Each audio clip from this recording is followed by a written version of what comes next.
hello there. I know this is very early for me. Sorry in advance for anyone who's gonna miss on this, but I'm way too curious. And I bloody misclicked earlier, so I don't actually know fully where on track I am. I haven't looked at any of these. Just, I accidentally clicked X. And for some reason, when you cancel out, it marks everything as red, which is brilliant, isn't it? For trying to see the new stuff that I've unlocked. Because I got, the rank 4 on the friendship this morning. Thank you, game. Thank you. But I think I know some of the ones that were new to unlock because I remembered that I saw one on Venti that I couldn't access before. Yet again, sorry that this is really early compared to what I normally stream for. But I know that this one was already unlocked. I think this is new. Really? So in all this time, no new Electro visions have appeared in the outside world? Well, what I can say on this topic is subject to certain constraints, but it is not by my will that visions are granted or denied. The key is people's desire, and, well, there's another side to it too. Huh? What? Okay, that contradicts a lot of what we assumed to be the case before. What? I'm like having the failed Internet Explorer load meme like happening in my head right now.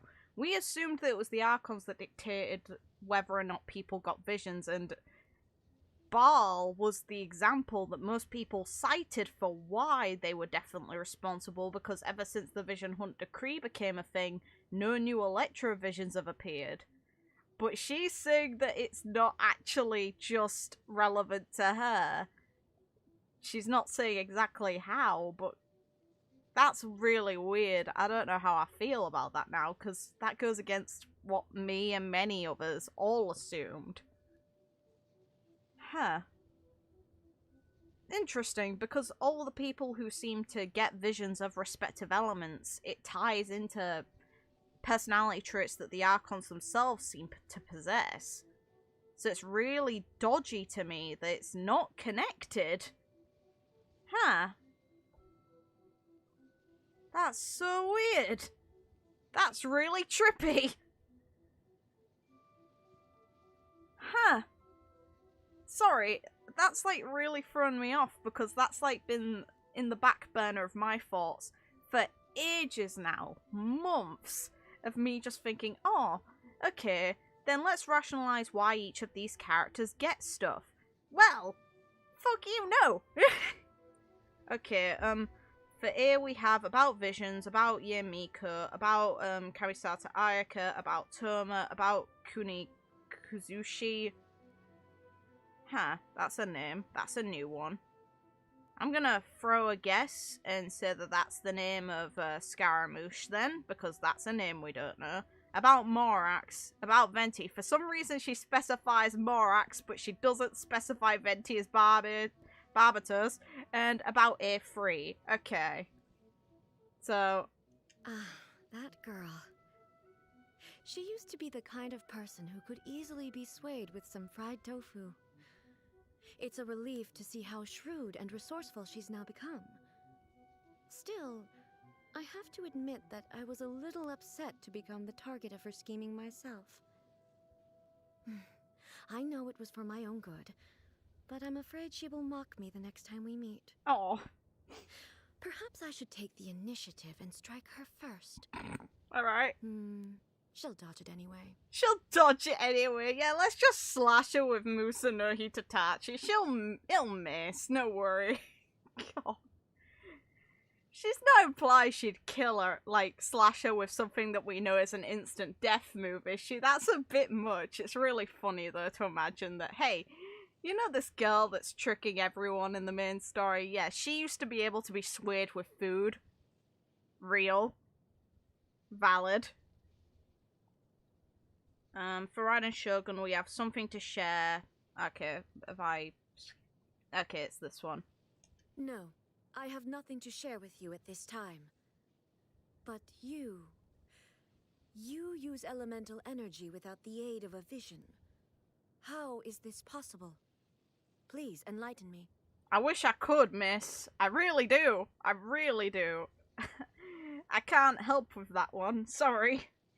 About Kamisato Ayato. Ooh, we get dialogue on Ayato. I'm sure that I probably noticed the name.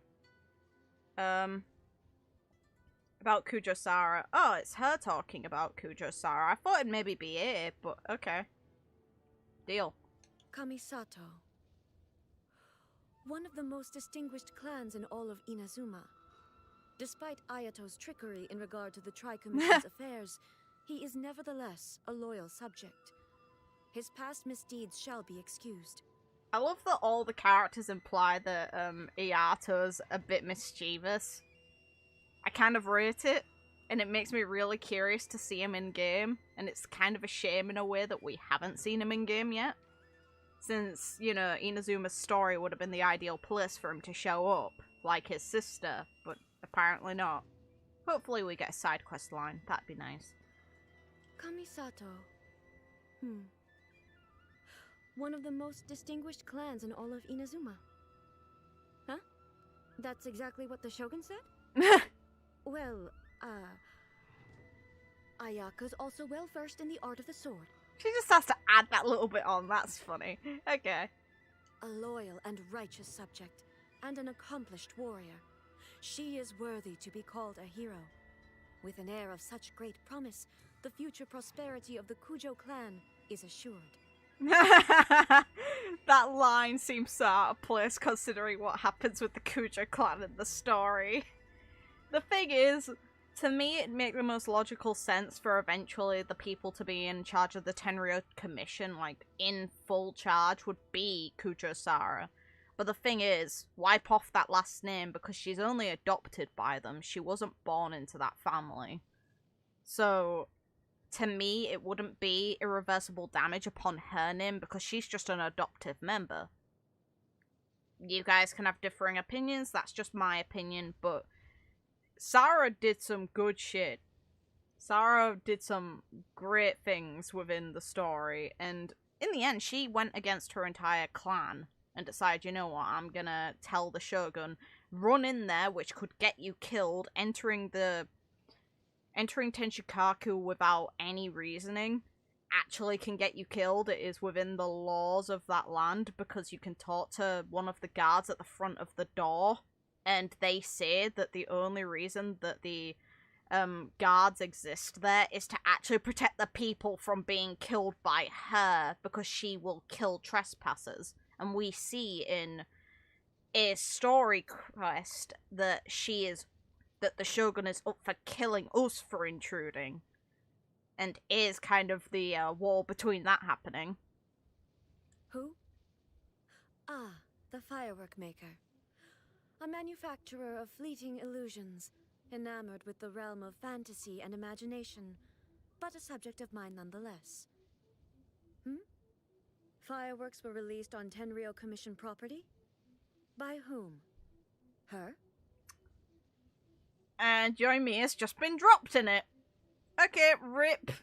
Have fun with that punishment. I'm out. Oh god, Toma. The one who launched Naginata at her face. I can't deny that I am somewhat culpable in the events that led to him being almost stripped of his vision. But I rather think the Shogun should be the one to extend a formal apology to him. Okay, fine.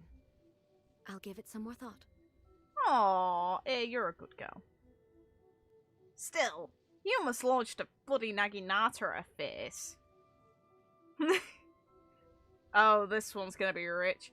And the first line already intrigues me. It was I who slew Orobashi. But I also allowed the people of Sangonomiya to continue worshipping it as the Watatsumi Omikami, so that it might enjoy their offerings. Now, Sangonomiya has destroyed the local Narukami shrine and rebels against the shogunate. As the divine priestess representing the Watatsumi Omikami, she must be held accountable. This one's interesting. I actually really approve of this one. I find it very weird that the Shogun puppet personality is the one saying that it was indeed her who slew Urabashi. We know it was A herself who did that. But either way, they technically count as the same person, so you know.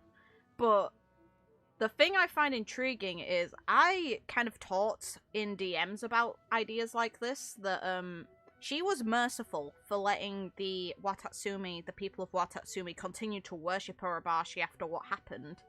And here she is saying, yeah, I let them continue doing that. And the thing is, she did it out of empathy for their god. But they're wrecking her shrines, and the shrines aren't even just dedicated to this girl, they're dedicated to her dead sister too. So imagine how offensive that is. You're destroying a shrine that is not only representing, you know, you yourself, but also your dead relative who also did things for the land. It's like, I personally think that maybe A would be more offended at the idea of them destroying those shrines because it's something that's also to memorialize her sister rather than something that represents her.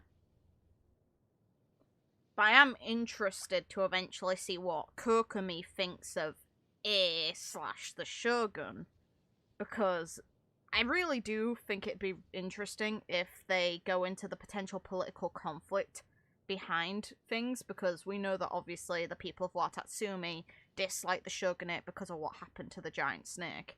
But based on what we know, A's actions towards the giant snake were very justified. Okay, yeah, the first line revealed. He came about as a byproduct of creating the Shogun. Perhaps it's because I feel like I owe him something, but I do not wish to assert control over him. The issue is I can see long term that Scaramouche or Kunikuzushi is going to be the one that ends up in possession of the Electro-Gnosis if for some reason they're handed out among, you know, the forces within Snezhnaya, which, if that happens, I can definitely imagine this girl having to get involved in destroying the puppet if we don't kill him. Because to me, it'd be more realistic that way, because who would be better to use the Gnosis than a clone of one of the entities that were intended to use it? Because, you know, it is one of the two gods who won the war. Who won the Archon War and became an Archon. To me, it makes the most sense of, okay, the clone of her being capable of using that vision. Why not give them said vision and they can utilize it properly? The thing is, it's weird because what Signora said to this girl, well, to the Shogun personality, but it was to this girl, and I kind of assumed that A would have heard it as well, and A probably goes along with what her puppet did. But in the end, she made the point of that if you touch me, you know what will happen. But at the end of the day, Signora knew the customs of Inazuma and that a challenge before the throne would lead to death for the loser. She just didn't expect to lose. She expected us to be the ones executed, which we weren't. So she's assuming that war could potentially come from this because technically the god of eternity and the Archon of Inazuma has struck down a political diplomat. Got my neck. Which is valid if she didn't go along with the law willingly. She could have refused the challenge. The Shogun seemed to accept that challenge going on her behalf for her, but she was all for it. I dared to share this last dance with you till death do us part, were her last words before she lost. But anyway, I'm intrigued to see eventually Kunikuzushi become a boss fight. And I'd be more intrigued to actually see the Archons return into the story progressively as we move forward into other regions. Because to me, it seems silly that they're sat on their hands while we're just roaming around. Who? Deal. Yeah. Same. I know about this guy by name, and that's kind of it. I know about him from billboards. And through other characters' dialogue. I love the fact that she doesn't even pay attention to who he is. Who? don't know who you are. I had an opportunity to feast with him once, back when I was just a Kagemusha attending a gathering of the gods. So he's made his choice. Be that as it may, I don't believe his story is anywhere near finished yet. Neat. Yes. Zhongli, you're gonna get to work, hopefully, and do some more cool shit. 'Cause you left us to fix your conflict of your land, instead of doing shit yourself. I like Zhongli, but come on. Come on. Very neat, though. Because it's nice to see her actually reference her time as a Kagemusha.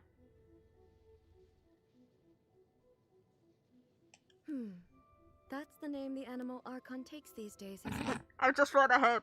Truth be told, from the very first moment I met him, I could somehow sense that we were not going to get along. Also, he sure can drink a lot. The one absolute in this game is Venti's a full-blown alcoholic to everyone he meets. I love that way too much. That's too great.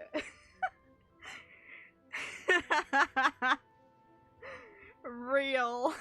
Absolutely real. Okay. The account given in the book, Treasured Tales, is largely an accurate one. At that time, she was preoccupied with various domestic matters within the island, so as her Kagemusha, I assumed her identity and joined the troops dispatched to pacify Watatsumi. After this point, however, the story turns into mere wishful thinking. Back then, I was just a martial artist wrapped up in all the fighting, not a social reformer or a moral leader. Aww. It's kind of neat that obviously we have the Archons around to reference any potential material written about them. I kind of want at some point them to add extra dialogue in, like, you know how they added the lines in for all of this shit? I want them to add in, like, random trivial stuff too, as like a third option. Like them reacting to maybe certain items or something. Because, to me, there's a lot of books in this game, and some of them really do link back to specific characters' interests, and I think that that's really important. Like, there's a bunch on Inazuma's history. I personally feel all of those should get a reaction out of it. I personally feel all the ones on Mondstadt should link back to Venti and get reactions out of him. All the ones on Liyue link back to Zhongli and get reactions out of him. You know, so on and so forth for any of the future Archons. Because it's just extra bit towards the lore that would just be very appreciated. Is there anything else? Just to double check again. Feelings about Ascension Climax. Yeah, okay. And hello, welcome. Oh yeah, this one, I did overhear a little bit of it before I cancelled out and realised I didn't listen to it on stream. It's A speaking. Unlike with the other stages of the Ascension, this one is actually her talking about it. The profoundest of the profound is the Muso no Hitotachi, a sword art without parallel in all the world. With you as my sparring partner, I can perfect that technique even further. You may as well rephrase it as, normally, I kill everything I fight with this in one hit, but because you can dodge around like a monkey, I can actually use it more than once.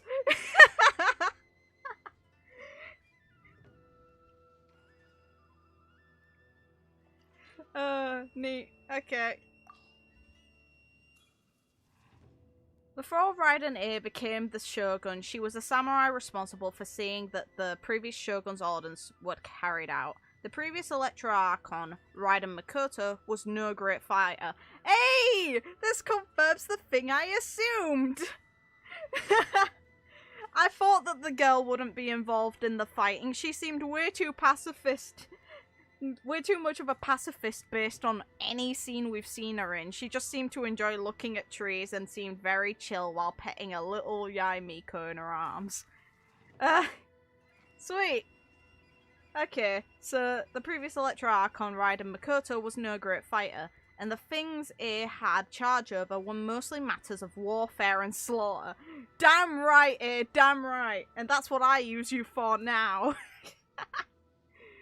However, A also had moments of repose away from battle, sitting with her friends under the sakura trees and playing Karuta.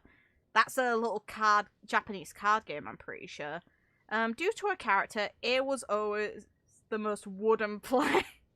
Okay, she has no poker face in games. Deal. Got it. She was never the final victor, nor did she ever have a taste of the prizes that the Kitsune Saiju served for the winners. Thus, she poured the effort that was put into swordsmanship into Karuta practice, often pestered by Makoto or Mikoshi Kishio to Karuta matches, or spending much time by moonlight reading the poetry inscribed on the cards out loud. Alas the day came that under the Sakura tree A would defeat opponent after opponent. Even the mighty Tengu would be felled after a hard-fought battle, and thus she was crowned the champion. Oh, good girl. Good girl. It let out a victorious whoop at her victory, only to be greeted by the sounds of her friends' laughter. Only then did she realise that she had lost her usual composure entirely, before snapping both arms back down and reverting back to a cool facade.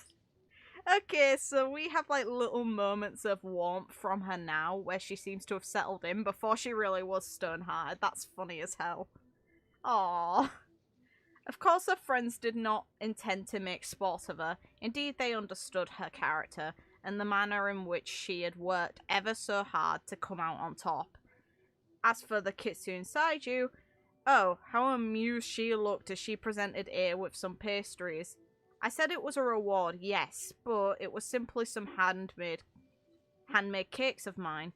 I didn't think that you would be so concerned about it. Well then, enjoy the spoils of your victory to your heart's content. A was hardly one to be greedy for snacks, but as a samurai, she firmly believed that she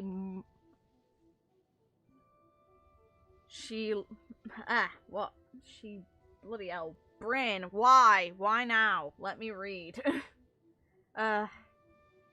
She firmly believed what she lost must be reclaimed. These pastries were more akin to a vindication of her desire to win.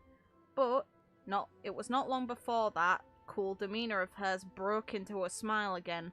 The cakes were lovely, just like the taste of victory. As for her clumsy attempts to hide that smile, one could only say it was an entertaining sight all around for her friends. To this day, A still often remembers that sakura tree, even though she has not gone to see it for a long time, and even though no one sits under it anymore. She wishes that time might stop forever. Oh,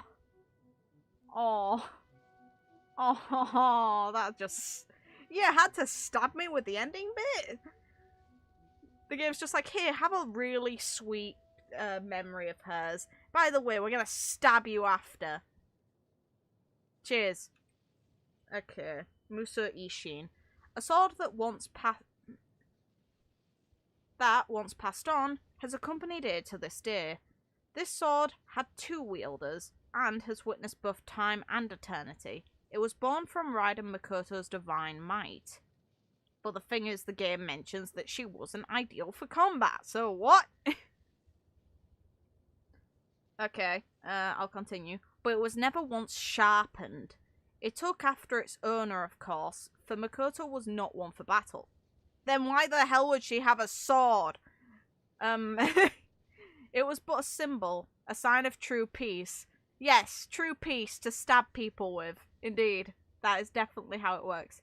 The day Makoto passed on, it was given into A's hands. The sword was stained with blood. Then, and as the blade drew its first taste of crimson, it was blown aside by wild winds and blazing thunder.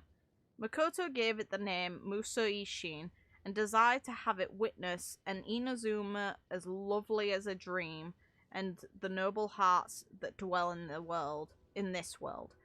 It did not change its name, for she too had looked out over the vast scenery that was purer and stronger still, was birthed in her heart thereby. The aesthetic of lightning is precisely to capture that which is precious amidst fleeting transience. Neat! I think Makoto was a powerful god, but not a powerful warrior. Yeah, but the thing is, they're specifying her divine might when... Is it mean for me to think that potentially Eir was the stronger of the two? Like, that's not me being biased, that's just me based on the fact of... If Makoto / Baal was not good in combat, she would not have won the Archon War. Meaning, that Eir would have single-handedly carried them both through that war. Which is not an ideal position to be in, and yet she took the role of Kagemusha. When realistically you'd think the person who won the war would be the one who'd take leadership. But it doesn't seem like this girl wanted it. Like, that's my idea behind it. To the victor goes the spoils. If it's a war, then a war relies on fighting. Oh yeah, I can definitely get the divine might not equaling combat prowess, but when it comes to the Archon War, we know that conflict was inbound on that between gods. Meaning, they would have had to fight and kill a lot of gods. And these two came out on top. And by these two, likely Eir, because she's the one who's combat oriented out of the two sisters, because the game even says as much. Why is it still marking that there's stuff? Why the hell does it do that? Alright. Game's just like, hey, explanation mark even though you've done it.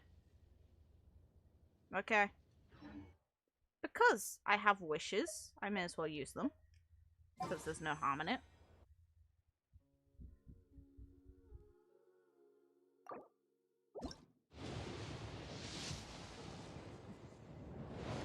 Really?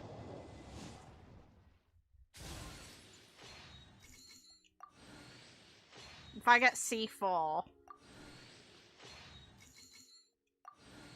If I get C4...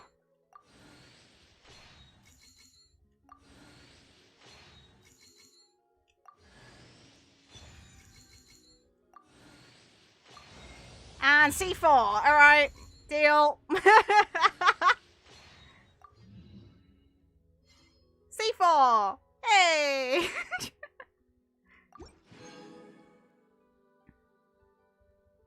Screw it. May as well.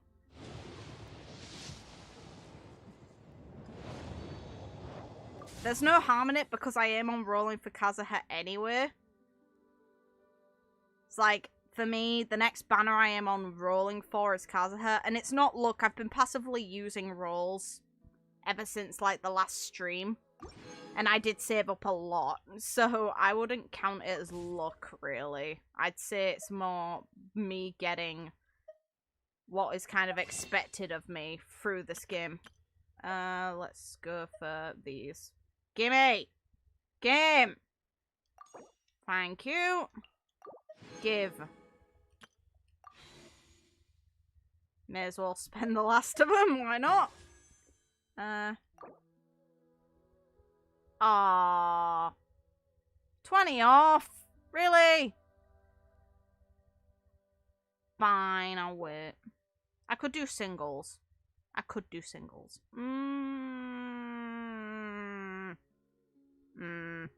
Nah. Tenfolds feel more fun. Tenfolds feel more fun for me. But,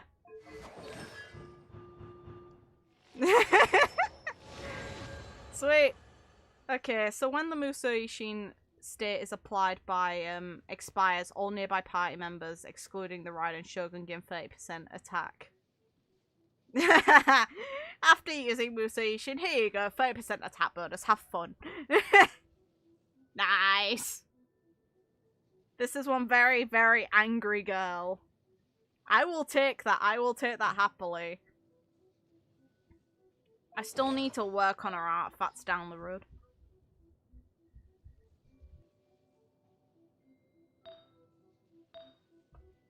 So for me, the pieces that are probably best getting replaced for me is this one to hopefully get more crit rate on down the road.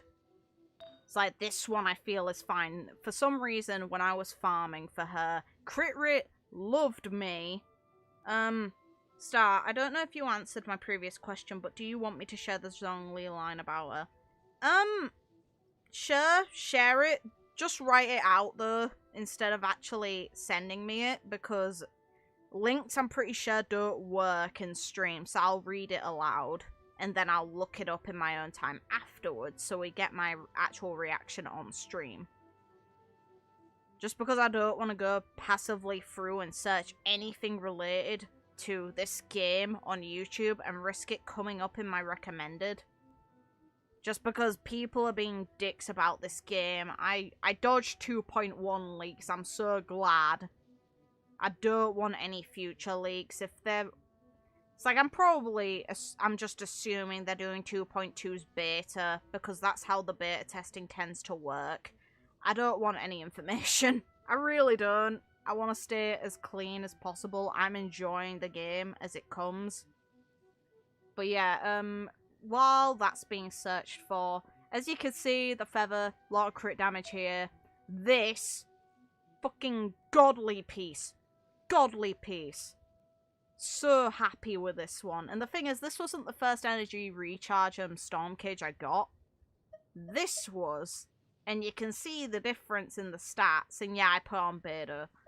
But perfect stats across the board versus not perfect stats across the board. Like, the only way this could have been better is if the flat attack or the elemental mastery was replaced with crit rate. And I'm not going to complain because that's still beautiful. And then there's this, which I've seen people debate on whether it's better to use an attack percentage goblet versus a electro damage bonus goblet. I personally think electro damage. I think attack percentage is better if you're aiming for crits.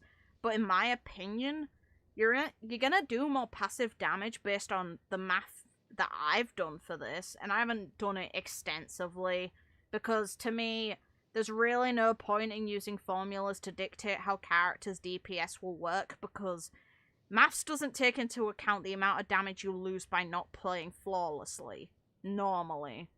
And that would take a lot more calculations than worthwhile. So for me, I'm gonna go based on a rough value instead. And for me, I found that I got more bonus electro damage even with the ridiculous amount of energy recharge I have contributing towards electro damage too. Because her burst turns all of her damage into electro, you get the bonus. You get the contribution towards the electro damage bonus, and it affects her skill too. The main thing it doesn't affect is her standard hits, which is irrelevant if you've got her skill up. And to be fair, if she's not on field and you've got her skill up on another character, it's her electro damage that's going to contribute towards that skill attacks simultaneously with your other characters too. There's really no reason to not run electro damage bonus unless you don't have her optimum weapon or you're running some other set. But to me, if you're going for what I consider like the optimum way to build this girl around what her skills do, then I'd go electro damage bonus and I'd go energy recharge on here. Which is really neat because obviously I'm in my video about how to potentially build Baal based on what we knew about her from descriptions and from the lore before she even got added to the game. And I was proven mostly right because I just based it on the idea around Muso no Hitatachi is going to be broken, make that a burst, make it high cost, make it so if it's high cost then you'd want a lot of energy recharge to get it. There you go. And I hope to God she's main DPS. But this is another piece I want replacing. Cause look at the substats and how I got shit on for HP, which I'm really not appreciative of. Hopefully down the road that can be fixed. The one thing that makes me sad is I got this just in case, which obviously adds the crit rate, and I already had this, which if these stats were on the right helm, I'd be golden. But because they're not, I'm going to have to farm eventually again to get a those last two pieces of my set on A to be perfect. But this is the A that I've got. I'd like that to be above 50, but I can't help that right now. Obviously, that's a bit higher than it needs to be because you tend to go for a 1-to-2 ratio between crit rate and crit damage. So obviously this is above, this would be 1 to 1 point, well, to 2.5 maybe. Well, 2.2 to 2.5 instead of 1 to 2, which is not optimum. Big amount of energy recharge. She's got a weapon though, as well. And then we've got that. We've got the big number. And then I've got... I think I've got most of the books I'm gonna need for the remainder of our levels. Like, I think I'm like I'm less than 10 off of having all the books I need from farming to be able to max the skills out once I get all the Signora mats. Let's have a quick peek. Yeah, I think I only need 4 more. I think, based on my math, I needed 88 more gold talent materials, and obviously you see what number I'm on. And then, of course, I am on triple crowning this girl. And then the other crowns will either be saved for Kazuha or for maybe another Archon down the road, because I do eventually want Venti's burst skill to have a crown, and I want Ganyu's standard attack to have a crown. Let's just have a read. Okay, here's Zhongli's line about her. Time tempers all volition, yet she would give up everyone for her beliefs. Perhaps it is for this very reason that she has come to where she stands today. Should the chance come by me, I too would like to learn of the eternity for which she earnestly endeavours. Aww. In a way, I find that kind of sweet, because he's at least trying to understand it, while Venti outright seems to completely ignore it. Not in a malicious way, it's just not his priority.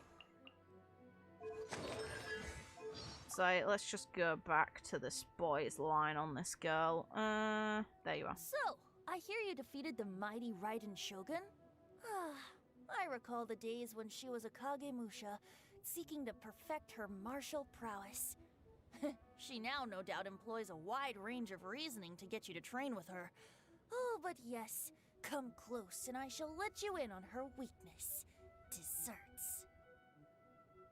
I find it so funny as well that this is his line about her, like, yeah, I know her weakness, we're chill. And then you get his line about him, it's like, you're a fucking alcoholic. I have a feeling we weren't gonna get along. You're an alcoholic. That's the name the animal Archon takes these days, is it? Truth be told, from the very first moment I met him, I could somehow sense that we were not going to get along. Also, he sure can drink a lot. I cannot wait to progressively, as we get more Archons, just see them all giving each other shit. Because, here's the thing. We don't know much about the Dendro Archon's view of the other gods, but we know quite a bit about the Hydra Archon's view of other gods, based on a number of things. And the Hydra Archon is going to be the funniest one to observe, and I don't have the full version of her material, so I'm going to have to go in the archive. Fine. Fine, game. Fine. Fine. That's annoying, but fine. Wrong one. Not the food. I'm still questioning what the hell we're gonna get from A for her birthday, because normally we get food that they've cooked, and A can't cook. But it's this one. My ideals have no stains. I must correct you. People here bear no sins in the eyes of the gods. Only laws and the tribunal can judge someone. They can judge even me. So praise my magnificence and purity. And then there's the mention of, there's also the mention behind, what's the name of the trailer? The one that shows the roadmap of the game. I'm sure that anyone here will probably know what I'm talking about. It's the one that shows the order of regions we're going to be visiting. Even Dainsleif is like, she wants to judge other gods. So it's like, okay. So she must think shitly of all of them. And hopefully they think just as shitly of her. Because, to me, if you're able to judge other people but you only don't to avoid a war, then surely they would have noticed. Surely. But it's really funny to see this out of,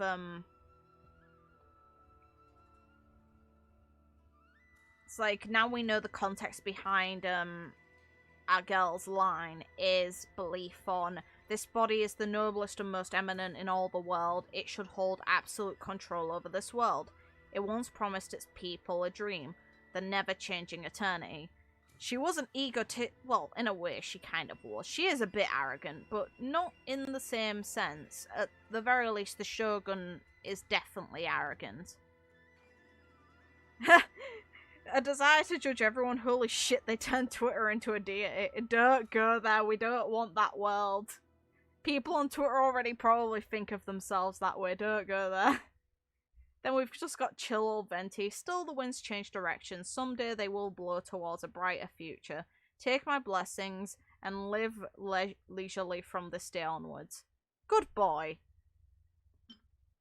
This one's very, very interesting because the idea we have behind the Cryo Archon is she likely was originally the god of love or something along the lines of that. And now it's like the way that Dainsleif stated about her, saying that she's a god with no love left. Sorry to also have you shoulder the grievance of the world. Since you could endure my bitter cold, you must have the desire to burn. Then burn away the old world for me. It's like, I'd assume her viewpoint changed because of Carnaria, but we don't have anything solid to go on because we don't know really about the past experiences of this woman. And now we also know that there's only 2 males. Only 2. Zhongli. We know about his view. He's male. And then we've got Venti. All the others now, because they mistranslated for the bloody Dendro god as being male in one of the cutscenes. I thought they were gonna be male, and so did everyone else because of that mistranslation. Now it's a girl. Meaning we're probably going to get potentially a lolly. Which, yeah, 500 years old, but they call her Lesser Lord. Zhongli's harem because Venti could pass as a girl. Oh god. Oh god. No. I don't think Zhongli would want the harem. I think he'd rather not have so much noise to deal with. God. The currencies that flow through this land are my flesh and blood. For this did I become the guarantor of people's hard work, wisdom, and future. This is the trust I've placed in them. Betray it and you will taint my blood. And then you've of course got this one, which is interesting because there's a blank here. A pilgrimage for a wish, a battle to earn a name, burnt to cinders for a dream. If the intentions yet remains, achieve blank's truth he has. Who is the blank? Who knows? Good question. No one knows. But the thing that kind of intrigues me is we're going to end up with another potentially battle-oriented Archon. And this has like been the case for ages because we've known about this since near the beginning of the game. But we're getting more and more information on the other regions as we proceed. Inazuma's given a lot of dialogue insinuating towards other nations. It's like, we've got details on Natlan through, like, the hot springs and stuff. And the thing is, we had details on the people who come from the Pyro Archon already. Because of lore. Because of the manga that they released. Because that goes into, briefly, Vanessa, who is from a tribe that originated from Natlan. And it seems like the way that Natlan seemed to at least have worked in the past back when Vanessa was alive, it was tribes moving around. What Dane says about the Pyro Archon is interesting too. Apparently she has a reason for telling the Traveler something. Wouldn't shock me. Actually, I have a question. Anyone who has the male protagonist selected, tell me if that dialogue for the Agnidas Agate gemstone changes to say she has. I want someone to real quickly check if you can, because if that changes, then it's referring to the Traveler's sibling. If it doesn't, then it's not. But I have no way to check that myself because, you know, I've selected female Traveler, so for me it says, truth he has.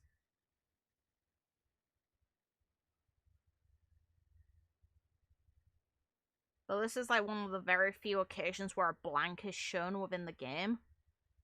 It's like, one of the other examples is with the weapon. Actually, I can just show that here. Within, his weapon, there's a blank, which is where Baal's name would be mentioned. And yeah, I selected the Solar Pearl, just because I want to unlock all the weapons I can. But yeah, there's blank. What sort of eternity would be reflected in Baal's eyes, or in Makoto's eyes?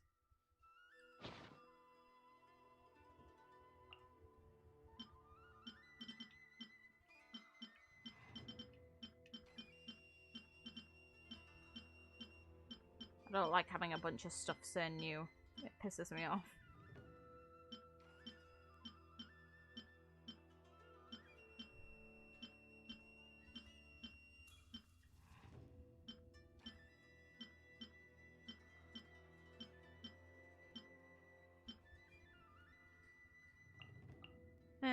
Actually, I want to check something real quick too. I want to see what it looked like before it was ascended, because I didn't really pay much attention. Okay, so that section in the center isn't actually... It glows more. Which is nice and all. The center section's the most notable part, aside from the streaks of presumably thunder coming down the actual shaft. If anyone takes that out of context, I fucking hate you, by the way. We're not going there just because I know this is the internet and I don't trust people. The gem is still using a blank as if using the male traveler. No, but that's not what I mean. What I'm asking is if it says he, if the terminology for gender changes, or if it's referring to he still. Because achieved in blank's truth, he has. I'm wondering if it says she has. Just to double check.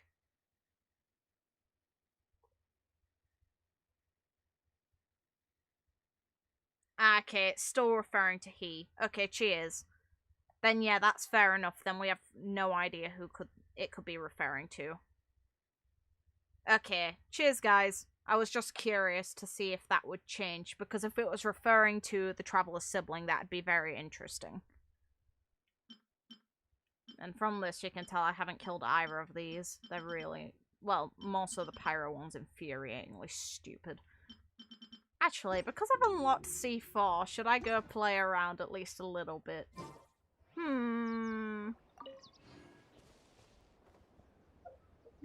What should I murder? Oh, I'm one off. Oh, come on. That's annoying. I don't want to go near the fire cube because I know it's gonna smack me around because it's evil. I've done all my weeklies. Murder pyro hyperstis. Fine, I'll try. Try is being the key word here. Do not expect me to win this. Like, I haven't tried fighting this thing since my first attempt and I got slapped. I got slapped by this thing. The Electro might actually benefit me more. Actually, I should heal first. Good job, me. Heal first, then I'll try, then I'll do the Hydro Cube because I haven't tried fighting that thing whatsoever yet, so I may as well. Very neat that I managed to get C4. Hell yeah. I don't know if you saw my question, but would you like to see Zhongli's dialogue about from his story chapter? It's very interesting, but I don't know if you want to see it on your own. I've already done his story chapter. Oh, no. Oh, you're on about his actual story section. Yeah, no, go ahead. I thought you meant, like, his actual story, his character story quest.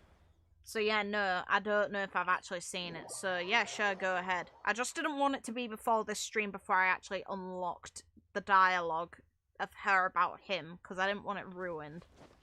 I like seeing stuff blind if I can, but I'm not going to be able to get Zhongli for a good long while. And that's if I get him, because while I do think he's the best Archon, and I do think he's the most worth saving for out of all the characters probably in this game, I don't know if I personally need him for my account. Would you like me to post it, the text of the link? Text, then I can read it. Let's try this first. Witness the power of Gurwa. Time to act. Ah! Piss off. Wings of darkness, come, sever night from day.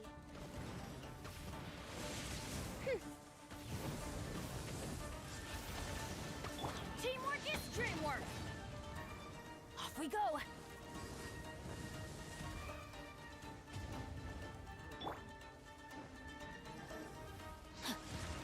No. Bastard. No.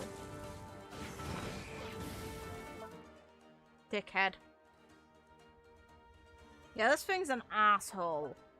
I'm so glad I don't need it for the ascension of any character. Because fuck it.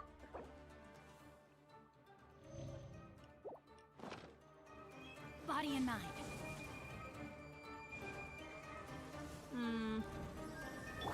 Be fair.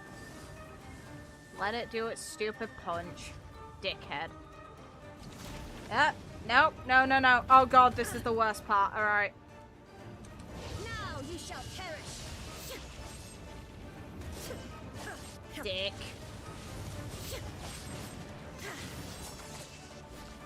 Bitch. Ring cutter. No, my sword. Time to act. Midnight Phantasmagoria. Ha! Illusion shattered. Ha!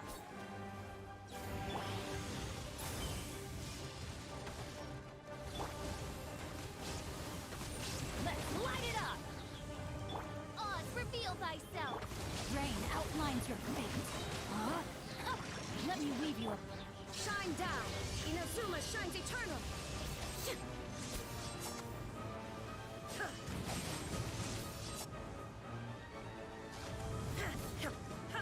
You dick. Everybody stand back.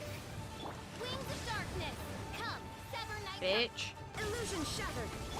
Rain outlines your fate. Okay, so once the shield's down, you're a little fucking bitch. Ring cutter.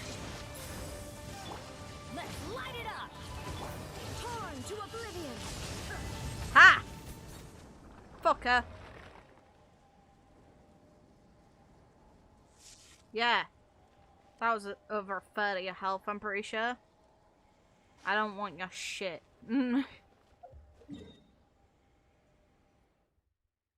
Yeah, you can tell I don't like that one. I'll convert real quick. Okay, so I can kill the cube. Good. At some point I will kill it and get its mats, but not because I need them, just because I like collection of the archive. Let's have a quick look then.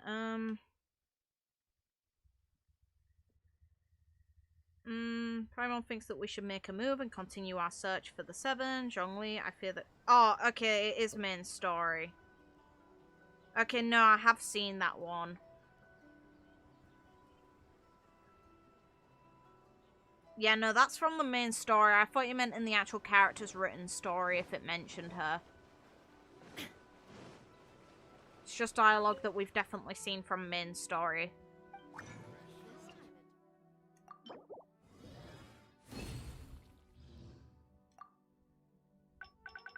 Sorry, I misunderstood. That's on me, but I thought you meant as in dialogue that was hidden within Zhongli's written story section. like how Muso Ishin is revealed within his story section. I didn't think he meant actually the standard stuff. I may as well try and kill the water cube just because why not? If anything, I'm pretty sure I used part of that cutscene in one of my videos when I was talking about Baal's law. Talk about Baal's law.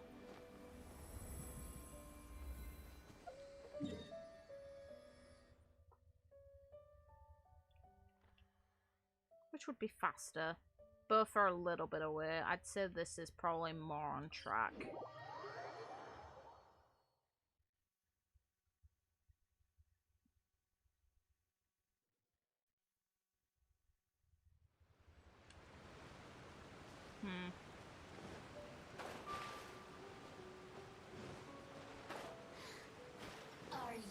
Leave me alone.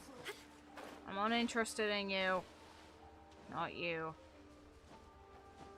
I will kill Cube. I'm not killing you. Piss off. If this was canon and the game let the Archons work how they're meant to, then that shit wouldn't even damage this girl. Leave me alone. And Muso Hitatachi would strike, and then her actual mode involving using Muso Ishin would never end. Where would be the best spot to jump down in? Pretty sure it is actually here. Whee! Time to see how much you annoy me.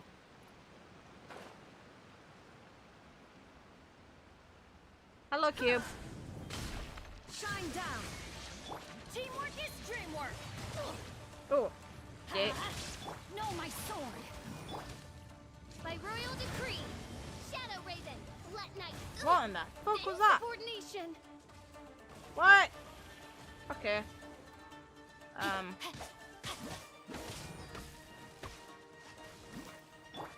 Hi. I don't know anything about how you work. Huh. Interesting.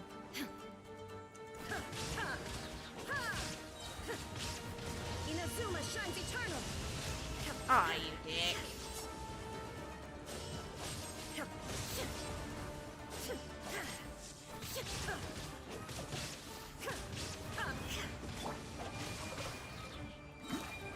Just to use it. Let me weave you a verse.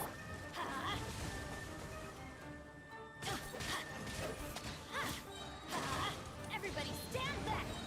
Midnight Phantasmagoria!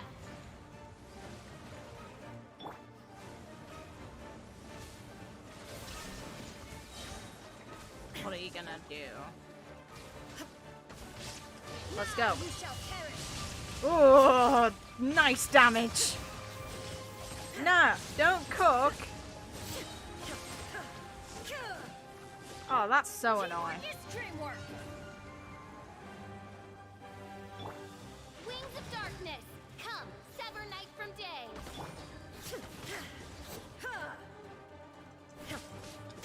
Torn to oblivion.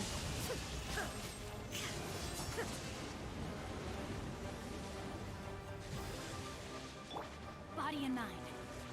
Witness the power of Gugwa. How is it heat? How does that work? I know it's just its name, but come on. That's unoriginal as hell.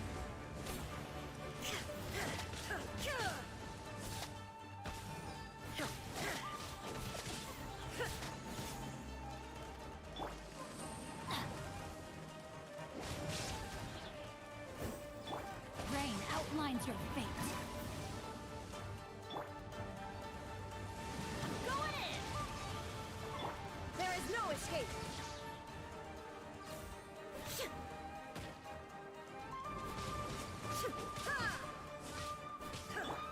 Oz revealed by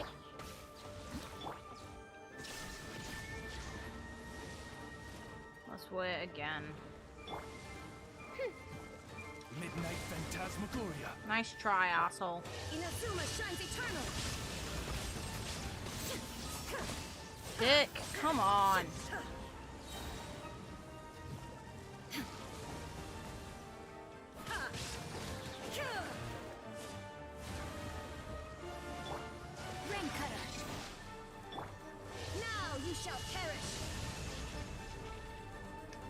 down.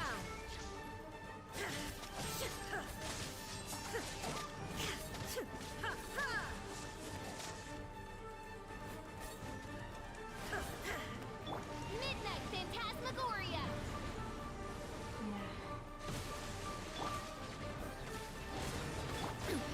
Insolent.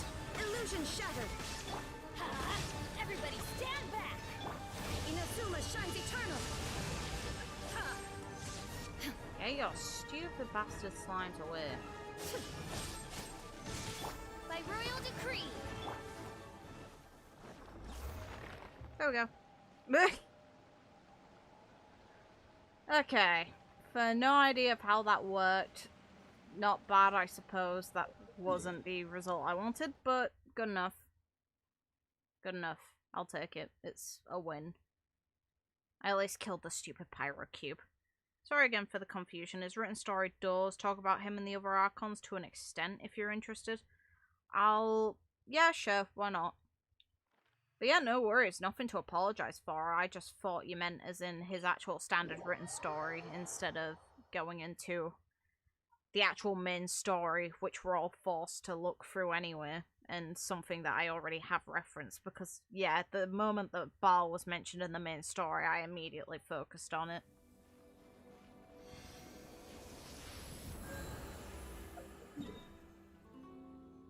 May as well do a run of this just while I'm on stream, because there's no harm. Oh, nice.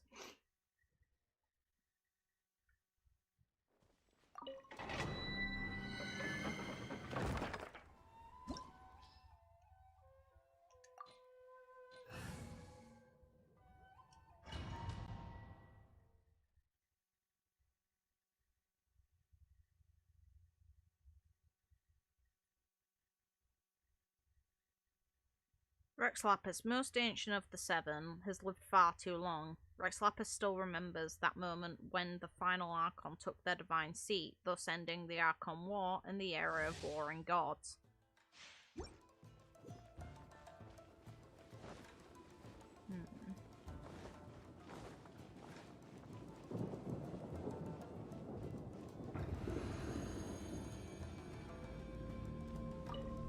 Shine down.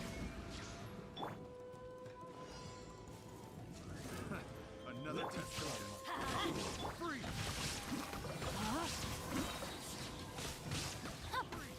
Let me weave you a verse. Midnight Phantasmagoria. Teamwork is dreamwork! Torn to oblivion. Oh, numbers.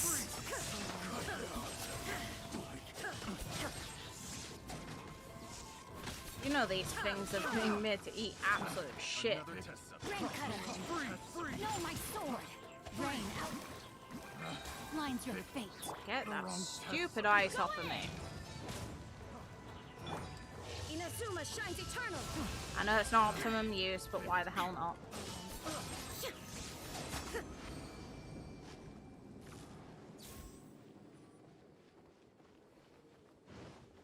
Give.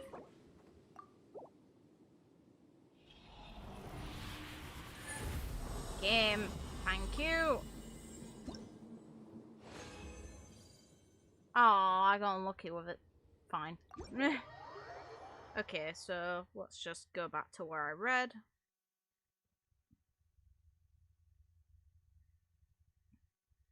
The seven were a diverse lot, and dispersed far and wide, but they all shouldered the burden of guiding humanity.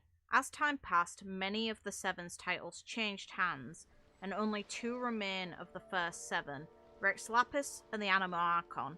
The carefree Barbatos, the Anima Archon, is the second eldest of the seven. When Barbatos first came to Liyue, Rex Lapis believed his fellow Archon to have encountered some terrible crisis in pursuit of their duties, thus requiring his aid. When he descended in a gust of wind, the Gia Archon had already prepared himself to receive this neighbouring deity and lend what help he may. But as he looked, the Anima Archon tossed a bottle of wine to him.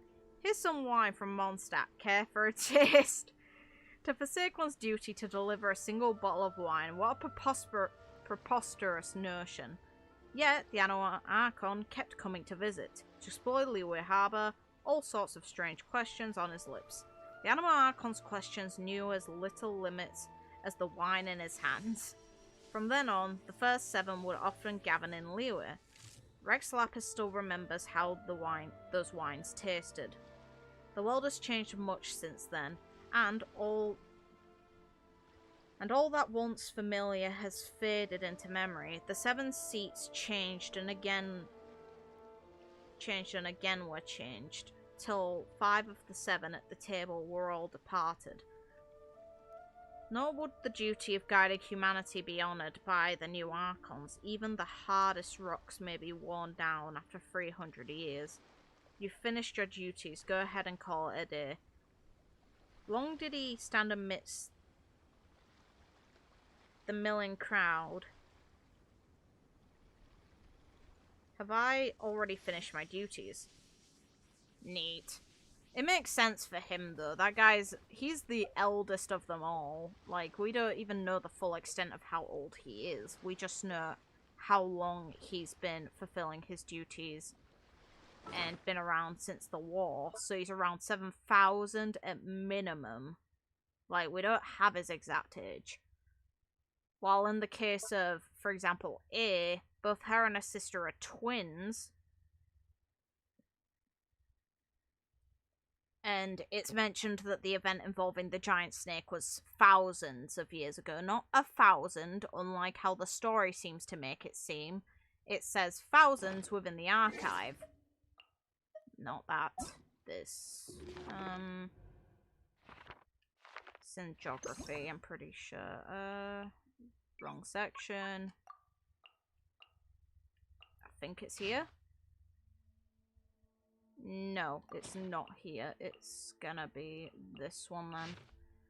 According to the legend, the blow that brought an end to the Serpent God was struck right here. Even to this day, the remnant reverberations of lightning continue to ring across this deep canyon in Yashiori Island, as if spirits of thunder still chatter about the legendary scene that tore through the sky and earth thousands of years ago. Not thousand, thousands, meaning multitude of them. So she's a lot older than the game seems to make out, but she's not as old as Rex Lapis / Morax / Zhongli.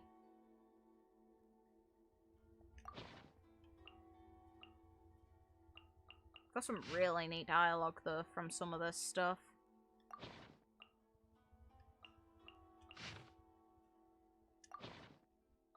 I'm looking forward to that final area that we haven't unlocked yet too. Because there's one more island we have yet to even be able to access within Inazuma. I'm pretty sure we can actually see it from Serai Island. I forget the name of it because we got concept art within the main server.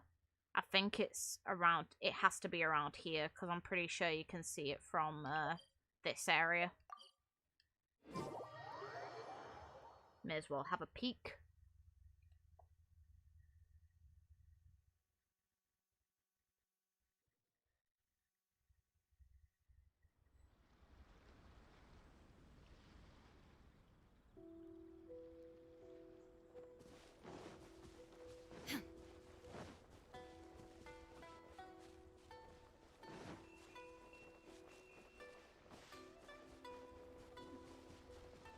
Unless I'm wrong, I'm sure I've seen an island off in the distance from somewhere.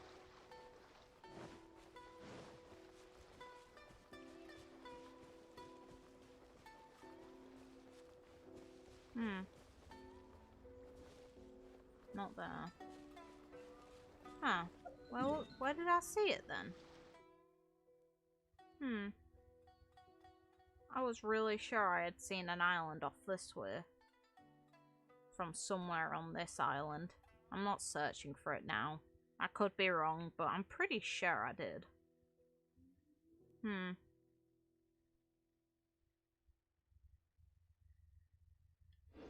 Oh well. Fair enough. Anything else I need to dig into?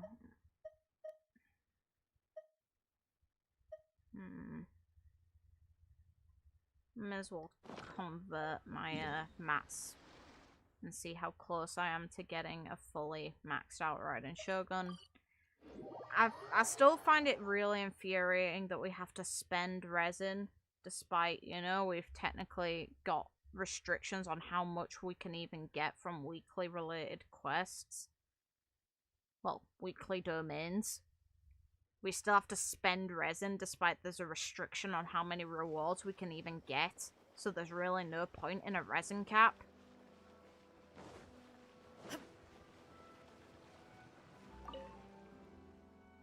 When it comes to doing the weekly stuff, but hey, whatever, game, sure. Let's spend more resin even though we shouldn't have to because we can't get more rewards than the amount we're set to. Of course you're not going to give me extra mats, thanks game. Oh, come on, give me an extra one. You bastard, I'm one off. Oh, that's just infuriating.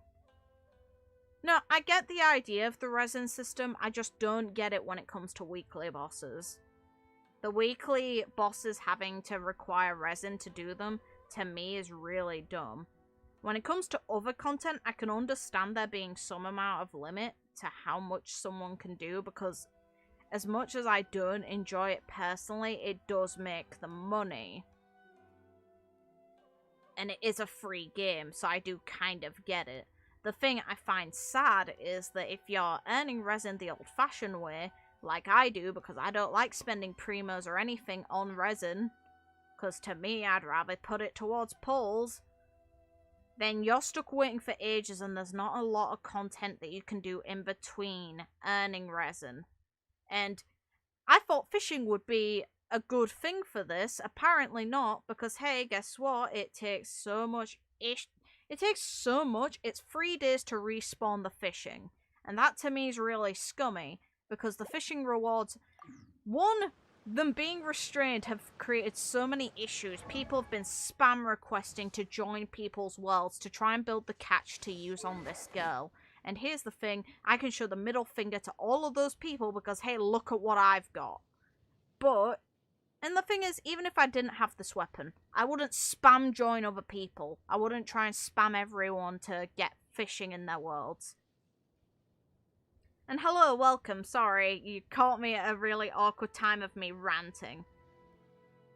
But to me, if you want to have a look at how much of the fishing I've done and how much I've unlocked through it, well, I've got all of the gadget unlocks for each of the rods for the regions. I got Lewis first, then I got the one for Inazuma, and then I got the one for Mondstadt. And then I've also got almost all of the fish's ornamental versions, aside from very few of them, which I can mark out by name once I have a look at the ones I've definitely got.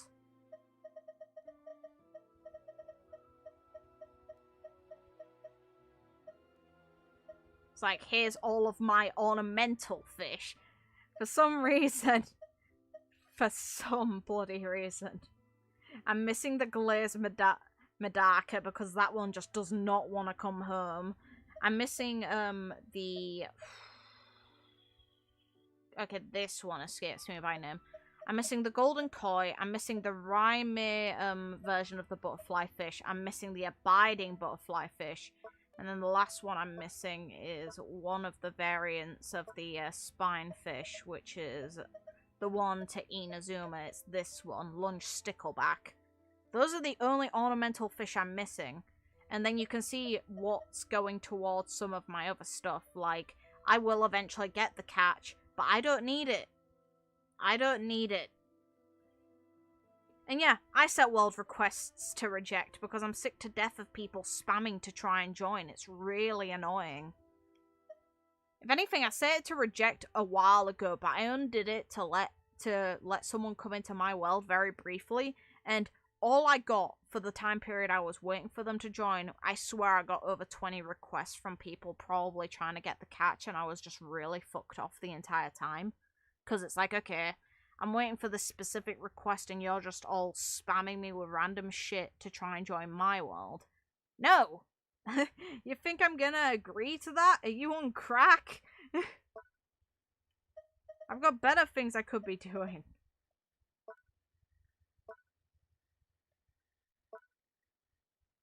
So I like made a complaint about it on Hoyo Lab, because I actually do use Hoyo Lab because it's one of the better platforms to talk about Genshin Impact without coming into contact with any sort of leaks, because it's Mihoyo's official platform, meaning they do keep an eye on it.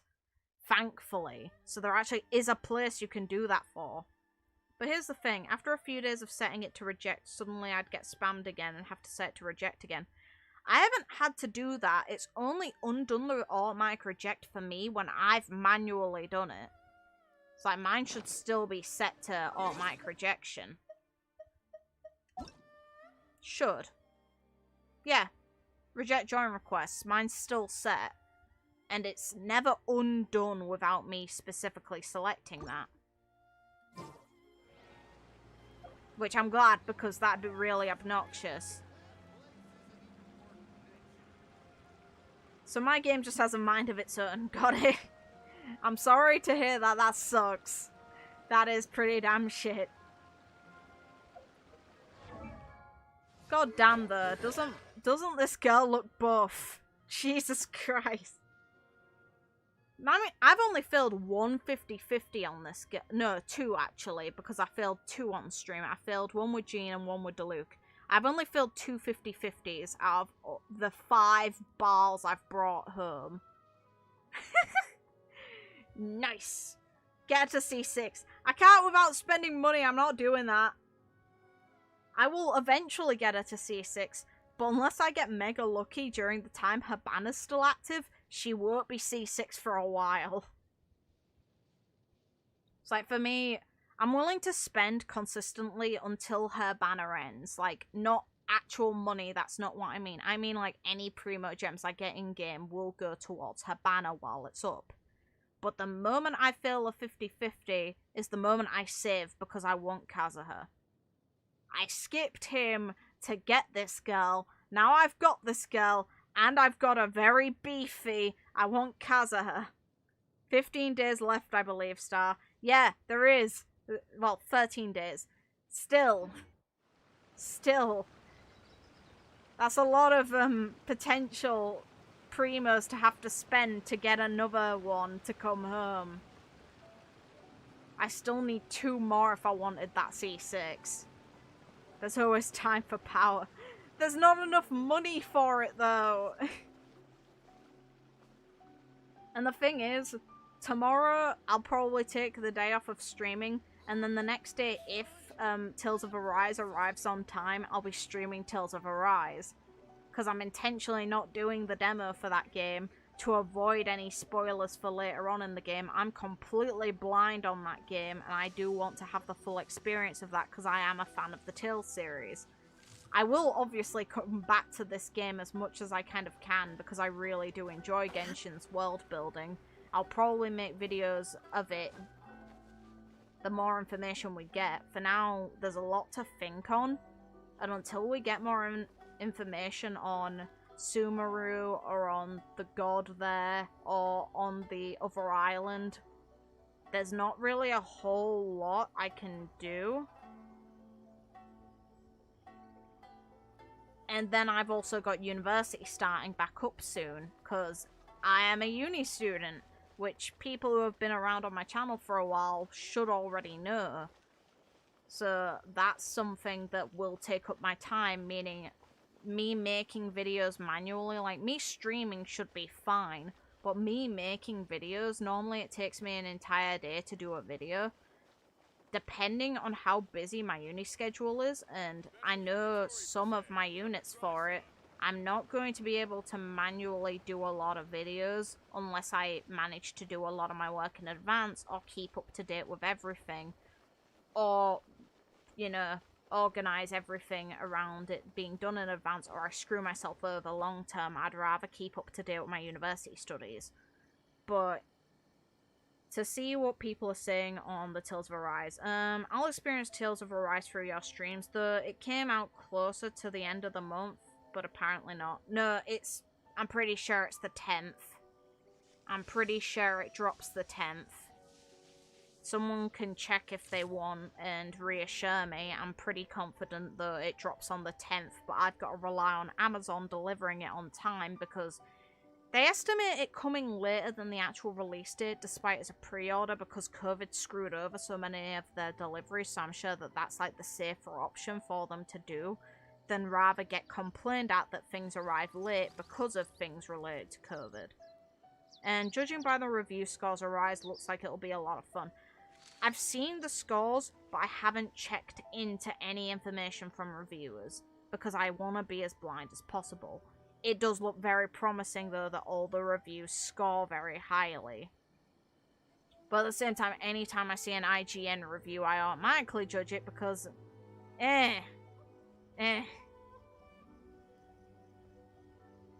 Like, for me, IGN has lost a lot of its reputation since when I was younger and it was, like, first a thing. It is the 10th. Steam says the 9th, but that would be on midnight of the 9th. Makes sense. So yeah, no. For me, I've got the physical copy coming. Sonic Colors Ultimate scored highly. We know how that game is doing at the moment. Yeah. Yeah, but that's Sonic. That's Sonic, right? I don't think it's mean for me to say that. Oh. Oh. Give. Please give me a... Ah, fine. That's a shame. Game, I just need a little bit more and I'd be able to roll again. Actually, it looks like IGN hasn't reviewed Arise yet. Good! Hopefully they keep away from it. Because normally whenever Japanese games get reviewed by any game company, their names, when it comes to IGN, are bloody wrong. Character names are spelt wrong. It feels like a person who's played the game for reviewing it has never experienced the series before. God damn it. Oh, why can't I roll without it being... I'm only 15 off. That's annoying.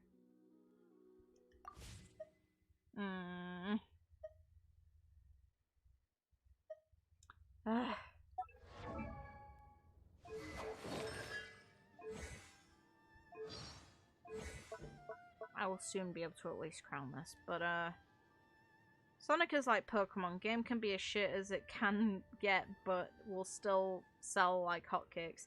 Unfortunately, yeah, that's bang on the mark. That's bang on the mark. And the thing is, unfortunately, we kind of have to accept that a lot of games that sell really well are catered towards actual children. If they have the reputation behind them, like as much as, you know, we can shit on stuff that has appeared in the Sonic franchise, Sonic is a very long-standing series and it should have respect. Just its community and some of its games, for the love of anything that's holy. And then Pokemon to me has been progressively getting worse through the years. And I loved Pokemon, and I still do, just I am not buying any of the recent games. I hoped that Sword and Shield would be really good, and they disappointed me. Star, we do not speak of the Sonic community. Yeah, but the thing is, we can't deny that the communities exist when we evaluate a game. Because it does hold a standing over how people view the game as a whole, if they're aware of it. The moment you see cancer attached to whatever media you enjoy, you immediately second guess it. Like, for example, as much as I love Genshin, and I think most of its community is very, very chill, but the very vocal members of the community tend to be very obnoxious children. And it's not me trying to be a dick, it's just experience based on going on anything official for this game. It's like, I think Hoyo Lab is the place where the most mature members of the community I've communicated with are, aside from ones who have like seen my videos and come into my Discord server and we've talked there. The official Discord server's full of a lot of children. It's really obnoxious. And then a lot of communities that focus solely on Genshin tend to have a lot of bad apples in that are just incredibly loud. Honestly, just stay away from the Genshin Reddit, especially as of late, as babies keep raging about Baal's performance. A performs fine. What the hell is wrong with people? I keep seeing people say, oh, she should get buffed. What? Excuse me? Do you not see the numbers this girl can perform in the right conditions? Like, she's powerful and a really good support depending on your team comp. Yeah, she doesn't fit every single boot, unlike Zhongli, but Zhongli's like really broken. And the people who mention beta, it's really funny to me because I've been told that apparently in beta she functioned well with beta, but because she doesn't in the actual main release of the game, people are raging over that and saying that she's been nerfed. If you take beta content as how the final game is going to perform, then you're fucking stupid. Because normally, the point of a beta test is to test out the performance of the things you end up trying to either maybe implement or the ideas you have to implement. It's not a guarantee that any of that will end up in the final product at all. And if you think that that was the case and you banked on that, well, that's your fault for paying attention to the beta tests.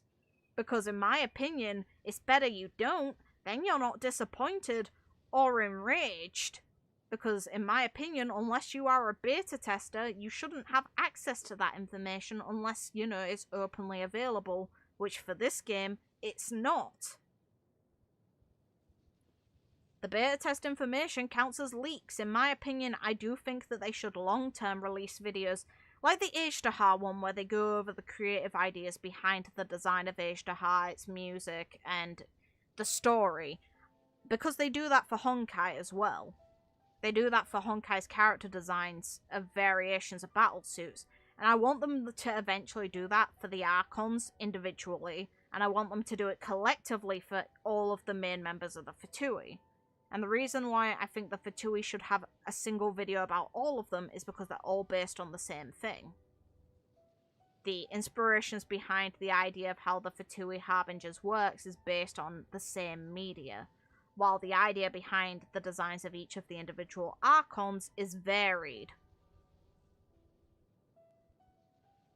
I feel like that would be a really neat thing for them to also do for Genshin, because they do it for Honkai, but for some reason they don't want to, and that's on them, fair enough. That's their content to release.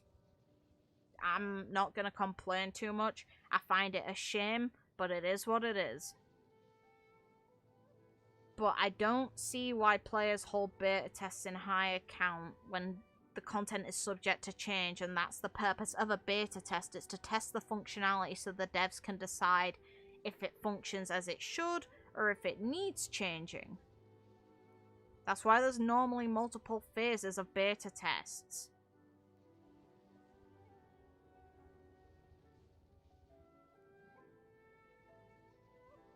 But hey, whatever, people think what they want when it comes to that. So to me, it's just really dumb. I don't get why people complain about the characters not functioning the same as they did in beta, because it's a really redundant argument. Because hey, you know, any game you've ever played, I bet, does not function the same way as its beta did. I can bet you money on that. Because normally, you find ways to improve based on feedback from the beta testers themselves. The thing is, the reason why MiHoYo keeps fucking up is because they let anyone beta test their product, which is why leaks keep happening. If they made the team closed and knew every individual involved, there would not be leaks because people would be shitting themselves when it comes to leaking. And yes, I get the viewpoint of, hey, it's to help us make intelligent decisions on how we spend our money. The thing is, I think that this game isn't that hard to predict how things are going to come out, because we know the roadmap of how the regions progress. We know the Archons are the most busted things in this game normally, so if you're not saving for Archons, then there's something wrong there and you're not prioritizing how you should spend the resources the game provides you very well, unless you like a character. Like for me, I roll on characters I enjoy. I wanted to roll on Kazuha when he first came out, but I just had a gut feeling based on the lore of this girl that I would really like her. And guess what? I really bloody do, and I do not regret saving up, but I'm going to get Kazuha now.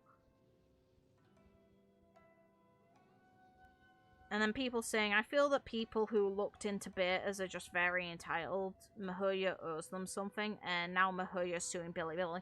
The reason they're suing Bilibili, and the thing is, they have no issues with Bilibili. The only reason they are suing them is because Bilibili cannot legally provide the details of the leakers that use that platform. It goes against terms of service, and it goes against the law. They can only provide that data if it's legally required. Thus, guess what Mihoyo's doing? Taking them to court so the information is legally required. So they then have those details and can face those leakers themselves. Do I think it's ultimately going to change much? No, because so long as their security over their content is fucked, they're not going to stop new leakers coming around. Yeah, they'll imprison these ones probably, once they win that lawsuit, because realistically, I don't think there's much chance of them losing the lawsuit. Once they win, they'll have details of these leakers and they will probably face some punishments, and some of them likely jail time. Do I think that's going to stop leaking? No. What do I think will? Them changing how much content is accessible. And them changing the qualifications behind being a beta tester. Stuff like that will be the thing that kills leaks. But they don't want to do that for some reason. I still don't get why. It's really not that hard. And I get that, yeah, some of the devs won't actually play this game to the extent a player does, but at the same time, you can get a player that is under a signed agreement in person that you can actually keep an eye on versus making it so people online can sign up for a beta test that you don't legally have all the information on. Well, this is why normally gaming companies hire specifically groups for beta testing or have their own specific teams dedicated to the beta tests, rather than making it open. Or normally, when beta tests are open, they're far more restrictive than the ones that we see within Mihoyo. Hopefully it just doesn't come across as senseless ranting, it's just really annoying. Because no, I don't think this girl needs buffing, I think this girl is powerful enough. What I do think needs buffing is Electro as an element for its damage scaling. For now it's the debuff specific element. I don't think that Overload needs buffing, but I do think Superconduct and Electro Charged need buffing. Both of those two getting damage scaling buffs would be very nice. Because right now, Pyro is the powerhouse within this game, and there's very little reason to utilize another element as a main DPS, aside from Eula specifically, or Ganyu, who are each good for really different reasons. It's not because of their element, it's because of specific things to those characters. It's like Ganyu's really, really stupid level of damage that she can do. Like, can we, like, put into perspective that her damage numbers can reach over half of the percentage of, Zhongli's Meteor?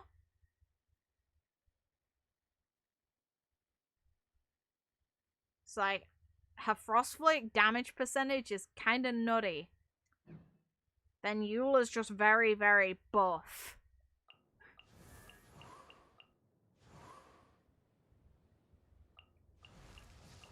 But the thing that lets this girl down is her element, more so than anything else. But she herself, if her element was improved, she would be really, really good. Like, ridiculous level good.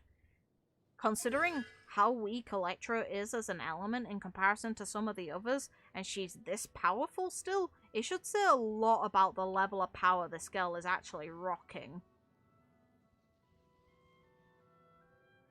Because that means if Electro was one of the better elements, this girl would be one of the most broken things in the game. Not maybe broken Ganyu level, but ridiculously strong. If it was Pyro, no one would bat an eyelid. No one would bat an eye. Fair enough, close enough. But yeah, if she was Pyro, she'd actually deal more damage, which really makes me sad. And it makes me intrigued on how the hell they're going to balance a Pyro Archon. Because, of course, the Archons are kind of like the star symbol of what's meant to be the strongest thing in the game. Aside from Ganyu. Aside from Ganyu, I have to specify that. Because she is like the benchmark of what's the most broken thing in the game still. But it's like, when we put into consideration, eventually we're going to get a Pyro Archon. How are they going to balance that for numbers? Because the thing is, by that point, they're going to make Pyro the focus in the base. Again. Pyro Archon dealing 10 times the amount of damage Hu Tao can do. Casual. Real. Real. The thing is, how angry will Hu Tao mains be that they potentially spent hundreds of thousands on getting her to C6? Like, she needs to be minimum C1, I'm pretty sure, to perform optimally. And the higher her constellations are after that point, the better she is. Imagine if Pyro Archon is stronger than her at like C0 or C1. And how angry Hu Tao players will be. Because that's something to put into consideration. Anytime we get an Archon, they tend to be stronger than most things that currently exist in the game for their respective elements, and just in general. It's like, to me, Zhongli is still the best one within this game, even with A being added to the game, because he is so versatile. And then, between A and Venti, it really depends on your team comp. Because Venti is really strong so long as the enemies aren't too heavy to be picked up by his burst. Meanwhile, A is useful against any type of enemy as long as they're not immune to Electro. At the end of the day, power creep is a thing in this game. It happened in Honkai. We'll probably see characters like Diluc really easily acquirable in a few years. I can see that, yeah. I can definitely see that. The thing is, I don't know if I'm hesitant about that period, because I personally feel that 5 stars really should be always at least a little bit of a challenge to get, but I also feel if the scaling gets too ridiculous, then some characters, I'd never want them to release a 6 star. I'd never want that. Not in actual character rating. In artifacts, if they released an upgrade system to turn 5 stars into 6 stars, I'd be fine with that. I would not want them to suddenly add 6 stars like a scaling for how powerful an artifact can be. That would just fuck me off to a degree that is unfathomable, considering the amount of time you put into farming shit like this.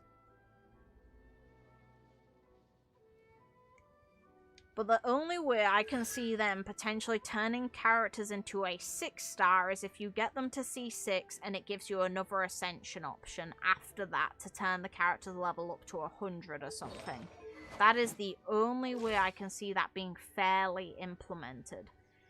And then it'd make people realize that, hey, constellations are really damn good in this game, if they haven't already somehow realized that. Because constellations are already really damn good in this game, unless you have some really weird constellations. Here we have Bennett, the ultimate sea... Benny's adventure team!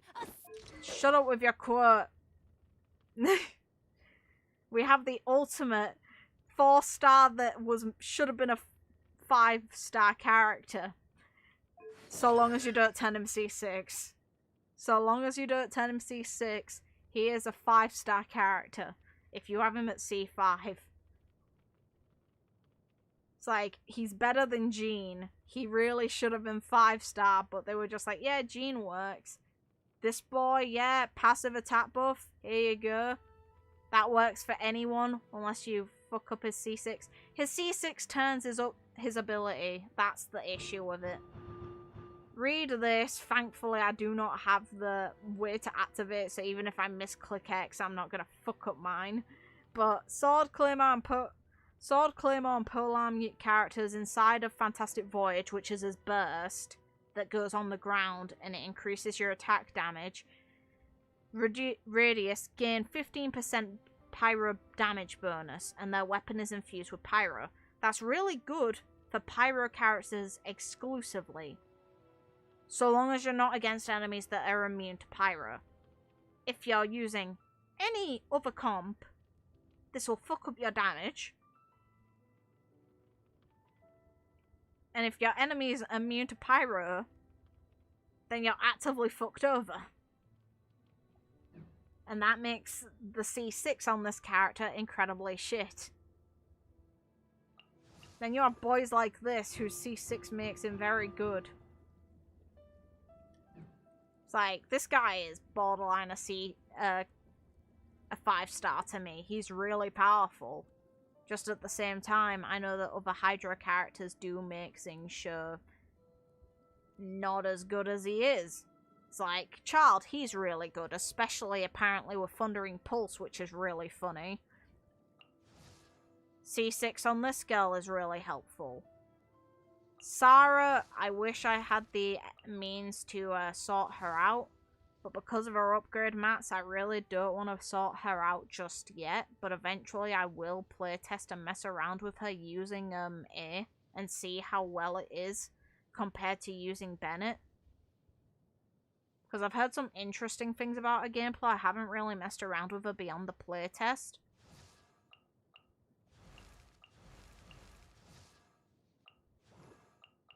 And this boy has a really weird seat. And then you have really weird constellations. This is a weird one. Look at what this does. Okay, it fires 2 extra arrows. And it deals 33%. So you get a shotgun aim mechanic on Venti. But Skyward Sonnet. Wins Grandeur. Related to his burst and his skill again. Related to his skill. Related to his burst. All but his C1. His C1 would make him really fun to use if that's how he played, but he isn't a shotgun. It makes him a shotgun, but you get less benefits out of using him that way than using him any other way. Because the best thing about Venti is his control. And his elemental reactions, because Animo's really fucking good for that. So, C1 Venti isn't even as good as having C0 because it means you've wasted more resources on something that you're not gonna use. Because the best weapons for this boy is his bow and this one, which increases elemental skill and burst to make his reactions better and to make his skill and burst better for reacting with other stuff and to make his control abilities stronger. It doesn't increase their efficiency, it just means you're dealing more damage while using them. Venti embracing his true calling as a hillbilly. No. I do not want to imagine that. I'm good.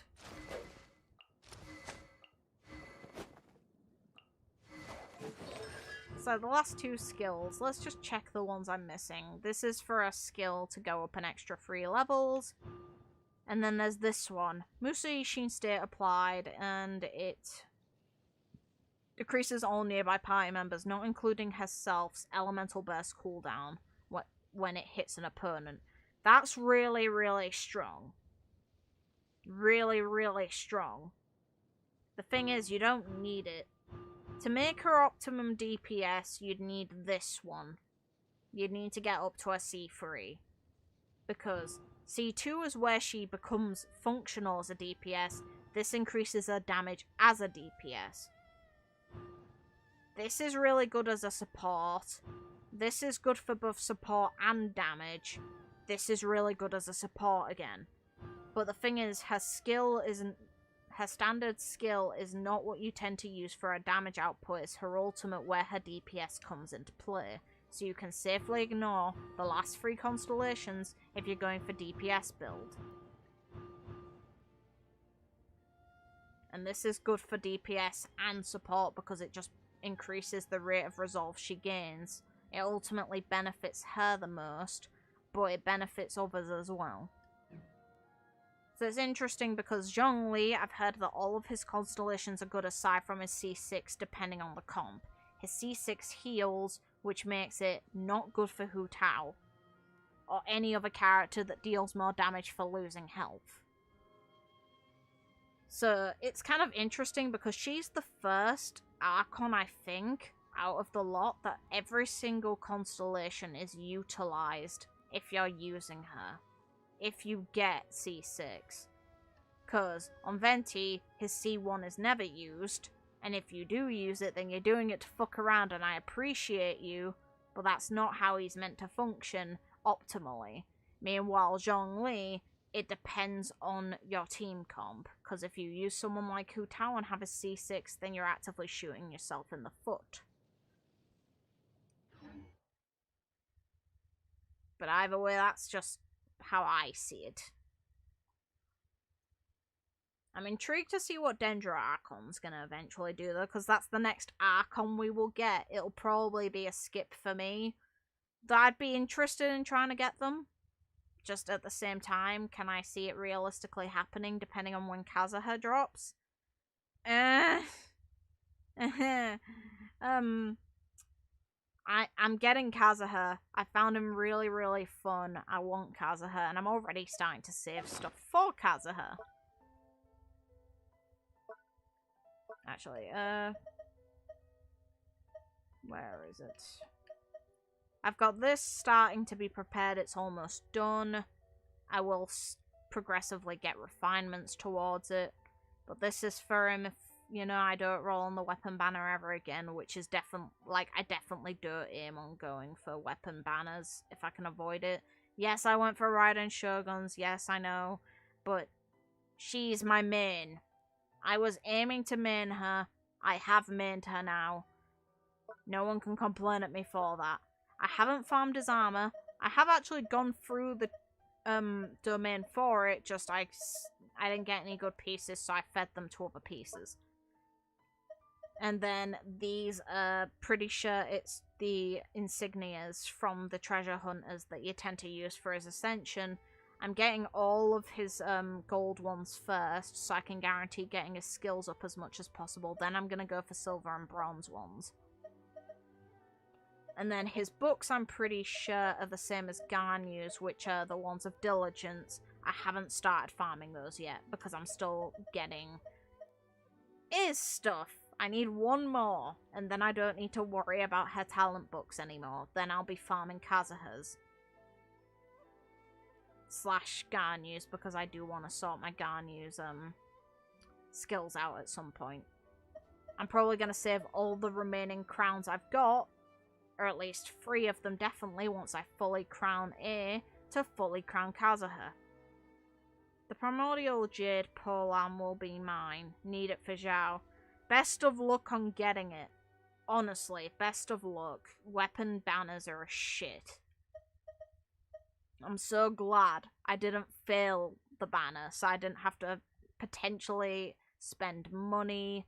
Because I spent a little bit of money, but not loads, and I didn't want to get into the habit of heavy spending. I really didn't want to spend much. I had saved over 30k worth of primos to get my Baal and to try and get her sorted as much as possible. I'm so glad that the game decided to show me mercy. And is there any other resources I need to think of? Kazuha uses the, this one, doesn't he? I'm pretty sure. I'm pretty sure he uses this, which I'm pretty sure I've got enough of to fully ascend him. I'm pretty sure he does, because I remember people mentioning on the islands, if the resource was exclusive to the islands, how the fuck were they gonna get it? So I should be sorted for that in advance.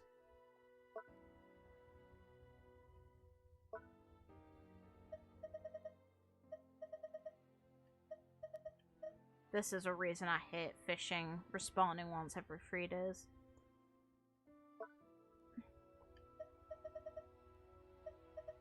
I have a lot of fucking Stardust now, Jesus Christ. Oh yeah, I also stockpiled Dream Solvent. In my opinion, the weapon banners should not exist. I don't think it's bad that they exist. In my opinion, it's bad it's not 50-50.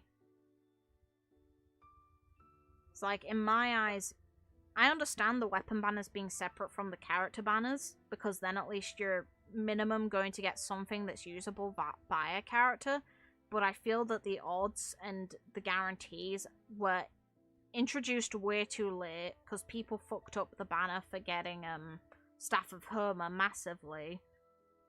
Whales were furious over that banner. And then in general, for me, the fact that you have to get 2 different pulls to guarantee what you're after, to me, is not a good pity. That's a really bad pity system. It's like, to me, it's bad enough that the character banner, you can fail it, because here's the thing. In Honkai Impact, which is another game that is by MiHoYo, you cannot fail the character banner. If it is one that is focused on a specific character, big character, because for that game it's S ranks, which is the equivalent of 5-star in this game. On that, if it is a focused banner for a equivalent 5-star, you cannot fail it, just the pity is higher. The guarantee for a character in Honkai Impact is 100 pulls.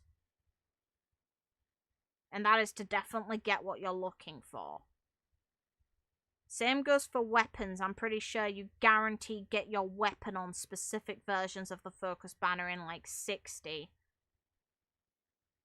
Yeah, that's what I just said. It's the equivalent of a 5-star. It's not a 5-star, but it technically is by that game's standards.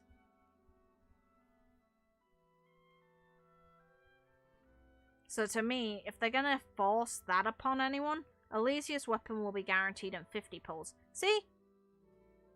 Though I do understand that in a way, this game benefits us in the fact that we don't have to roll to get the optimum artifacts of a character, but at the same time we have to go through the same trial over and over and over and over again and hope to fucking God we get lucky. So yeah, we're able to grind for it, but is it a fun grind? No. Does it make us feel better about it? No. To get a character optimum, I spent ages, weeks. I spent weeks getting the set for, based on my prediction / concept video on Baal. Based on my assumptions, I got my artifact set. This is the artifact set I got before the character even released, and it took me weeks. It took me since that video up until the 20th, before the banner dropped, for me to get all of these pieces, and you decide, okay, that's good enough, I'm gonna guess one of the talent materials and I'm gonna run on that and hope to God I picked the right one. Which I did, thankfully. In Genshin you use more time, in Honkai you use more crystals. The thing is though, we would use way more time on Genshin if the game would let us. But unless you spend money on Resin, you can't. Because if you're locked behind Resin cap, you can't even fully invest your time into doing the game. Which to me is really shit, because that goes against the idea of us spending time playing the game. It's making it counterintuitive to focus full-heartedly on the game.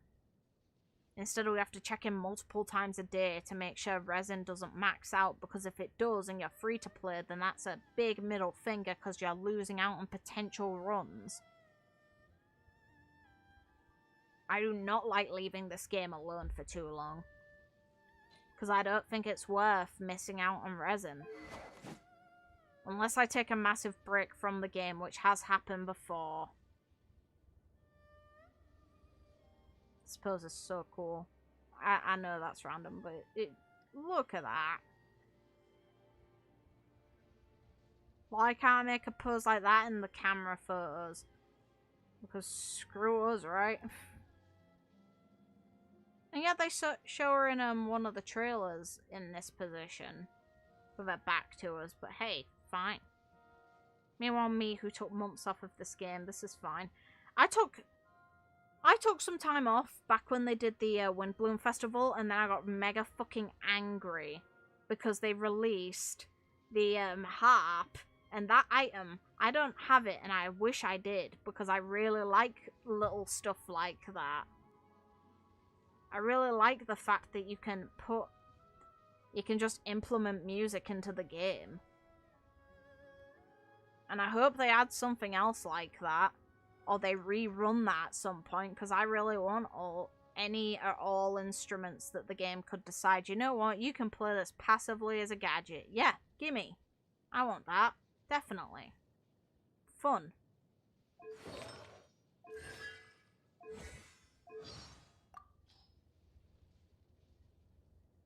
Let's just have a quick check on the stuff I'm not able to access. Protector Legacy and 2 more comments about it. Oh, fine. And then we've just got 2 character stories and the thing about nurses. Valid. At some point, when I eventually get friendship rank 6, I'll go through those remaining aspects of her. It's like I don't want to search them in advance, I'd rather see them myself when I unlock them. Yeah, Genshin is designed in such a way, if you take a break, it's a pain in the ass to catch up. Damn right.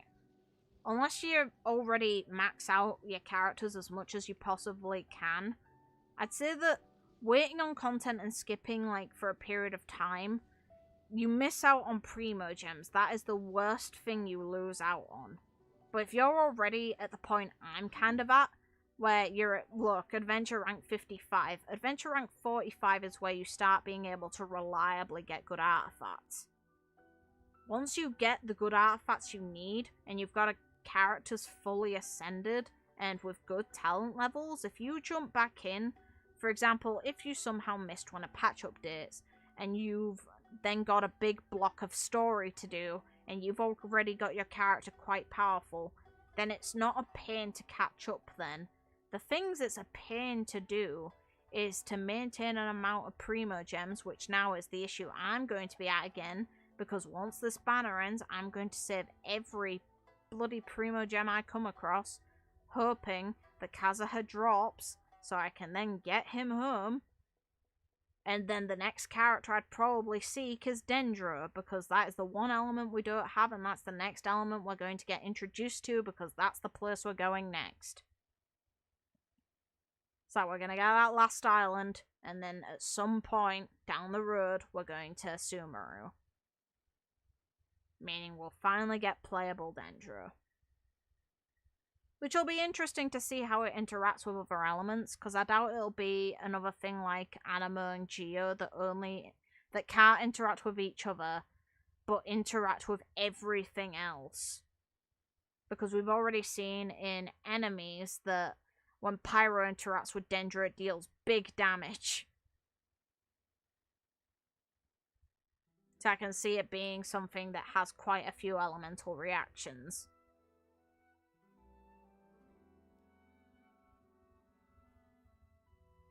Plus, it'd be kind of cool to see it if you add it to, for example, Anima. It creates like a storm with a bunch of leaves, and kind of like how Kazuha's aesthetic design behind his burst is just a lot of the buggers.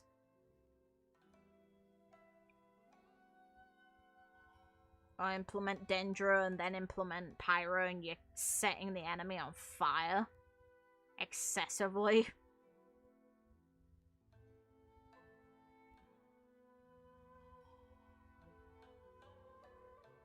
Just little things, just little concepts to throw around.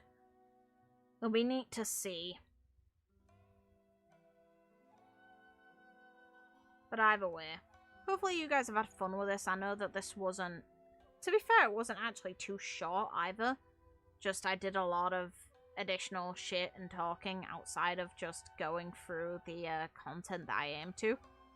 Hopefully you guys had fun with the information that came from A's level 4. I'm looking forward to eventually getting level 6. The next thing I'll probably see you guys for on this channel is Tales of Arise, which I am really looking forward to. I will jump back to Genshin as soon as more content comes available. I'm sure that Kokomi is going to add a lot of interest when it comes to it. Just, I'm not going to be pulling for her, because to me there really is no point. I think she's going to be good, and I wish everyone who's after her the best of luck on getting her. Just for me, I wanted this girl, and to get her strong, and I wanted Kazuha because I skipped him. I don't aim on going for any other reruns either. Like, If Ganyu has a rerun, safe skip for me. Very safe skip for me. Hu Tao, I don't care for getting. I have respect for how strong the character is. It doesn't mean I need her.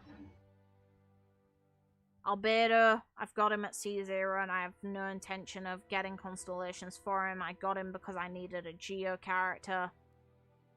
Zhao, as much as I want him, I'd rather get Kazuha. Zhongli, I'm in no massive rush to get. As much as I want him, I would rather potentially save and get the Dendra Archon than get Zhongli because I've already got other Archons and I don't need Geo massively.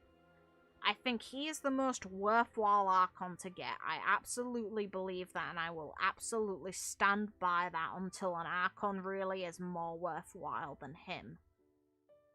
But I also have stuff already in place. I have 2 Abyss teams already set up, so I'm in no rush to get other characters. I absolutely wish the best of luck to other people, and I absolutely do recommend Zhongli to other people.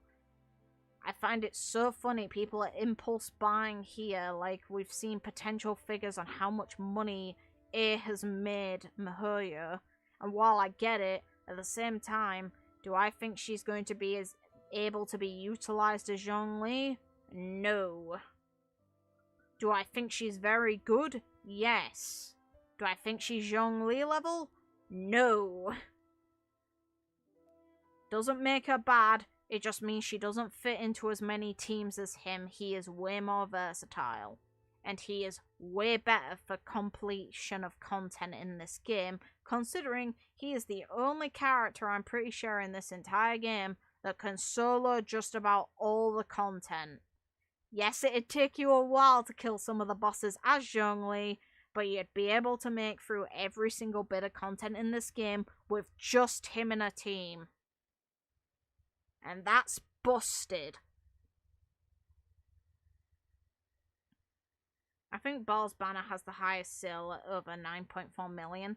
Yeah, I saw 9.4 million.